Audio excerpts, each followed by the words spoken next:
சரி, இப்போ இதிலிருந்து எப்படி ரெக்கவரி பண்ணலான்றத பார்க்கலாம் வாங்க.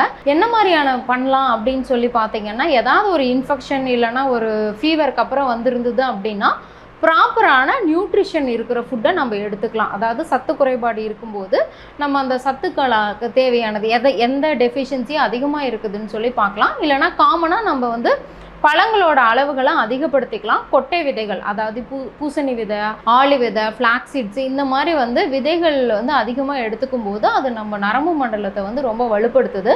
அப்போ நம்ம கொஞ்சம் ஆக்டிவாக ஃபீல் பண்ண ஆரம்பிப்போம். இப்போ வந்து நம்மளுக்கு ரொம்பவுமே தூக்கம் வந்து டிஸ்டர்ப் ஆகுது, நான் போய் படுத்துடுறேன், 10 மணிக்கெல்லாம் நான் படுத்துடுறேன், ஆனால் தூக்கம் வர மாட்டேங்குது அப்படின்னு சொல்லிட்டு நிறைய பேர் வந்து ஃபோன் நோண்டுறதோ இல்லை டிவி பார்க்குறதோ அந்த மாதிரி பண்ணுவாங்க.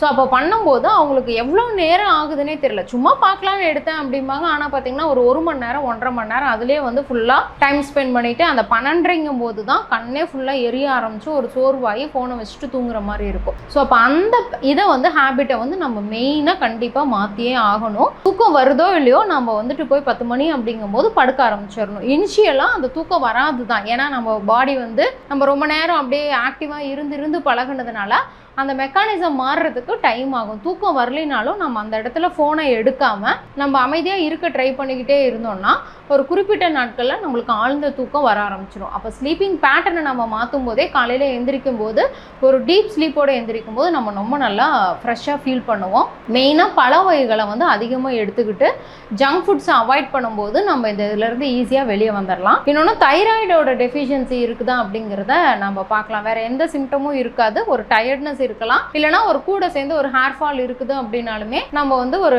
பிளட் டெஸ்ட் எடுத்து பார்த்துடலாம். விட்டமின் டியோ இல்லை தைராய்டோ ரொம்ப கம்மியாக இருந்தாலும் இந்த டயர்ட்னஸ்க்கான ஒரு காரணமாக இருக்கும். மனச்சோர்வுலேருந்து எப்படி வெளியே வரலாம் அப்படின்னா, நம்ம வந்து நம்மளை வந்து ஒரு ஆக்டிவான வேலைகளில் லைக் ஒரு ஃபிசிக்கல் எக்ஸசைஸோ இல்லை ஒரு சைக்கிளிங் போகிறது இல்லைனா யோகா பண்ணுறது அந்த மாதிரி வச்சுட்டே இருக்கும்போது இனிஷியலாக அதுவுமே நம்ம கிட்ட இருக்கிற எனர்ஜியை ட்ரெயின் பண்ண தான் செய்யும்.